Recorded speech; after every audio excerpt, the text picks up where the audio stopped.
हिंदू धर्म में ऐसे कई रहस्यमय जगहों के बारे में बताया गया है जिनका निर्माण कुछ अलग ही ढंग से किया गया है।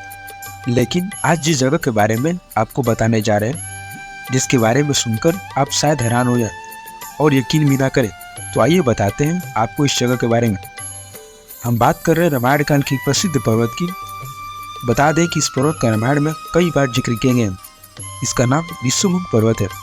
पर्वत के बारे में एक अद्भुत कहानी का वर्णन है जिसको सुनकर आप शायद अचंभा हो। पौराणिक कथाओं के मुताबिक जब रावण का अत्याचार बहुत बढ़ गया था तो बहुत से ऋषि उससे डरकर एक शांत एक पर्वत पर जाकर रहने लगे। कहते हैं कि ऋषि यहाँ मौन होकर रावण का विरोध कर रहे थे। बता दें कि रामायण में किष्किंधा के पास जिस ऋषिमुख पर्वत की बात कही गई है वह आज भी उसी नाम से तुंगभद्रा नदी के किनारे स्थित है। जब रावण विश्व विजय प्राप्त करने के बाद इस पर्वत के समीप से गुजरा तो उसने बहुत से ऋषियों के एक साथ देखा। उसने उनके इकट्ठे होने का कारण पूछा तो राक्षसों ने उससे बताया, महाराज आपके द्वारा सताए ऋषि मुख यानी मौन होकर यहाँ आपके विरोध कर रहे हैं। यह सुनकर रावण को क्रोध आ गया और उसने एक एक करके सारे ऋषियों को मार डाला। उनके अस्थियों और शेषों से यहाँ पहाड़ बन गया। तभी से इस पर्वत को ऋषिमुख पर्वत के नाम से जाना लगा। बता दें कि पौराणिक ग्रंथों में इससे जुड़ी एक जानकारी मिलती है कि रामायण के अनुसार ऋषिमुख पर्वत पर ऋषि मतंग का आश्रम था। बाली ने दुंदुभी असुर का वध करके दोनों हाथों से उसका मृत शरीर एक ही झटके में 1 योजन दूर फेंक दिया। हवा में उड़ते हुए मृत दुंदुभी के मुंह से रक्तस्राव हो रहा था, जिसके कुछ बुद्ध मतंग ऋषि के आश्रम पर भी पड़ गए थे। मतंग यह जानने के लिए कि यह किसने किया है अपने आश्रम से बाहर निकले।